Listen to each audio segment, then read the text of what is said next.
We are joined by PJ Byrne from Final Destination 5 and also Horrible Bosses, and he's at Comic-Con. So any nerds out there, get excited because he's in Mecca right now. PJ, good morning. This is it. It's all happening. Good morning, buddy. Big J. It's the greatest name ever. Well, thank you. I feel it's like half as amazing as mine. What? Yeah, Terrible. It's a J. As long as you throw something in front of it, it's good. PJ. Yeah. You're going to be great. You're going to be solid. You're going to be exciting. Yeah. Thank you.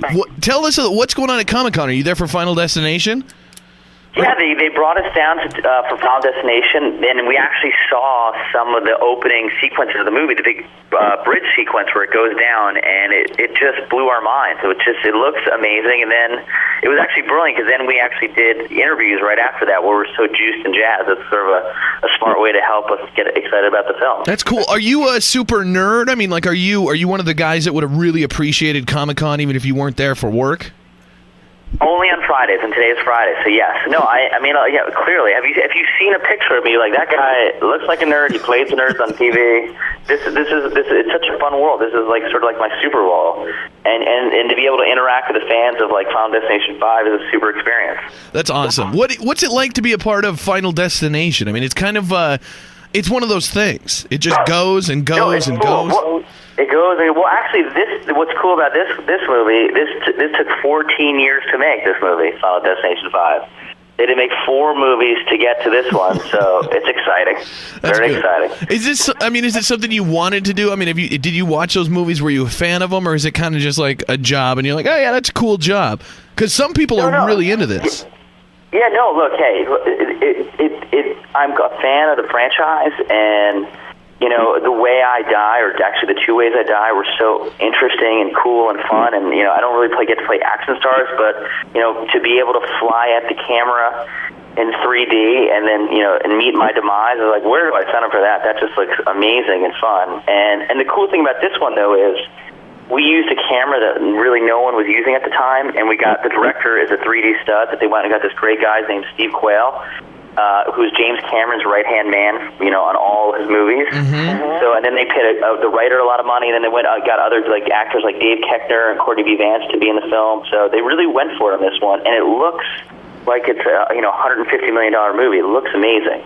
That's cool. I'm excited for it now. Is this something that you normally? I mean, you do some comedy stuff. You do like where do you see yourself fitting? In 10 years, do you still want to be doing a diverse range of movies like this, or do you see yourself more in comedies, more in where do you see yourself? Yeah.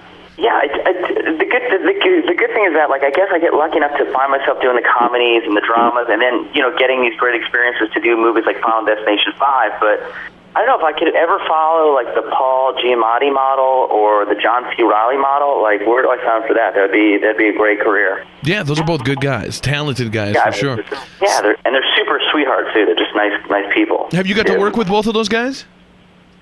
I know John C. Reilly because, Paul I just met one time, and then John C. Reilly, I went to grad school in Chicago at the theater school at DePaul University, and he went to school there as well. He was older than me, but just through alumni and stuff like that, I always get to meet him, and he's a super sweetheart of a guy. That's awesome. Somebody said they want you, we've got a text line here, and they texted in that you should go and kiss Olivia Munn. So add that to your list of things to do at Comic-Con. That's good. Okay, I'm gonna wait. Hold on. Let me text my wife first and see if I can do that, and then text Olivia, and then go kiss Olivia Munn. Done. Got it. Wrote that down. There we go. What? Speaking of friends and sweethearts and stuff, have you seen anybody super cool at Comic-Con yet? Any super famous people? We've been sort of cloistered away with our cast, and we got here kind of late last night. We did this big event. And now I'm sort of back, waking up early this morning and I've been on the phone. So no, darn it, and I want to see people. Yeah. So I guess I have to really go find Olivia Munn right now. Exactly, that's first priority. There is finding her, and then other people. Are you friends with a lot of celebrities? I mean, you do movies with a lot of really big stars. Like, do you hang out with any of those people? Do you have any celebrity friends, or are you more low key?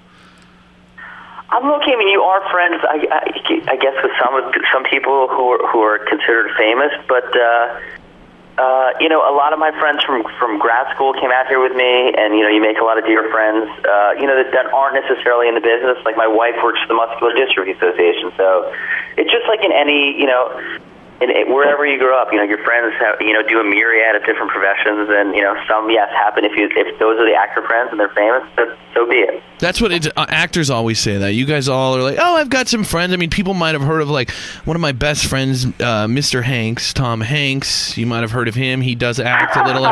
It's always so normal to you guys. Like, oh yes, I am friends with people that you might consider famous. I just think it's awesome. I got it. Feel terrible that made it sound like that. I'd wear a T-shirt. Yeah. I'm telling you right now, like when I come out to Hollywood, and if I get to hang out even one time with somebody famous, like every T-shirt I wear is going to say like I'm friends with Jason Bateman, and just have a picture of both of us. And I'll have a spotlight on you, and we can actually hopefully make a shirt, and we'll do the whole thing in 3D. That's my gift to you. You get your James Cameron buddy from Final Destination 5 on board. Oh, he'll crush it. He'll crush it. You're going to be amazing. You're going to be floating, too, which is exciting. I can't wait. What else is going on for you, PJ, after Final Destination 5? What's next? What's in the future?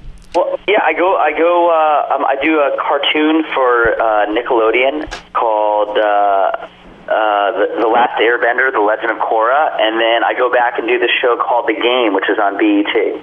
Very cool. I play the world's meanest, sports manager. When I think of you, I think of PJ Byrne. I see a picture of you. I'm like, where does this guy fit? First thing that pops into my head: Black Entertainment Television. Yes, that's what I was thinking too. And I'm there. I've met it. I've met the Mecca. It's happening. So there you go. If you want to see PJ Byrne, you've got to see him at Nerdfest, aka Comic-Con, or Urban Fest. Black Entertainment Television. He's covering all the bases, and you can check him out in The Last Airbender on Nickelodeon and in Final Destination 5, which he is guaranteeing us will be awesome. Is that correct? Fact. That's a fact. It will be the best one. You heard it here first. Well, tell Olivia Munn hi while you're kissing her, and hopefully the wife doesn't get mad. PJ Byrne, it's been great talking to you, man, and have fun at Comic-Con. All right, see you, man. Thanks, pal. Have a great one. Bye. The Big J Show. Weekday mornings from 6 till 10 on Billings' #1 hit music station, Hot 101.9.